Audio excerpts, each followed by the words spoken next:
আসসালামু আলাইকুম।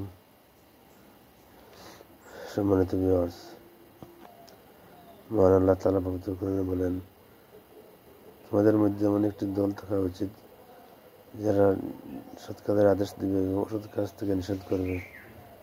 তাই আমাদের 24 ঘন্টা জিন্দেগির ব্যাপারে কিছু বলতে চাচ্ছি। মুসলমানদের প্রতিটি ঘন্টা ইবাদত।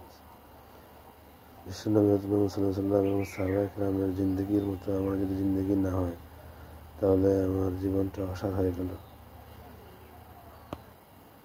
আমি হিন্দুর মতো ঘুমাই, হিন্দুর মতো ঘুম থেকে উঠি,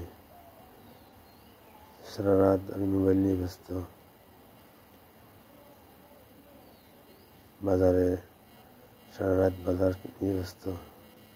অথচ বিশ্বনবী সাল্লাল্লাহু আলাইহি ওয়াসাল্লামের তাগিদ রয়েছে রাত্রে এশার নামাজ পড়ে যদি জরুরি কাজ থাকে তাহলে কাজ সারব, নতুবা ঘুমিয়ে পড়ব।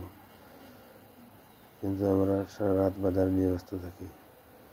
24 ঘন্টার জিন্দেগি আমার মন গড়া হচ্ছে কি না সাহাবায়ে কেরাম নবী রাসূলের আদর্শের মতো হচ্ছে, সেটা যদি আমি অনুসরণ না করি, চিন্তা না করি, তাহলে আমার 24টা ঘন্টা বেআমলের দিকে চলে যাবে।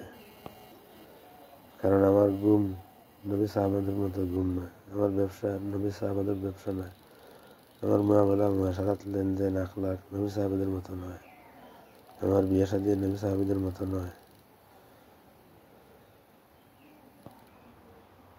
তাই দুনিয়া আখিরাতে উন্নতি, সফলতা, কল্যাণ লাভ করতে হলে অবশ্যই আমাদেরকে রাসূল সাল্লাল্লাহু আলাইহি ওয়াসাল্লাম নবীগণ সাহাবায়ে কেরামের আদর্শ অনুসরণ করতে হবে।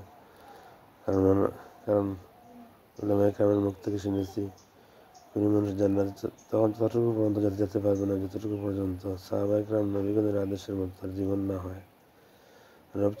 এজন্য তো উলামায়ে কেরাম বলতেছেন রবচাই জিন্দেগি হতে হবে আমাদেরকে। আমার জিন্দগিটা রবচাই জিন্দগি না মন চাই জিন্দগি হচ্ছে, তালাশ করা জরুরি। সাবধান হই।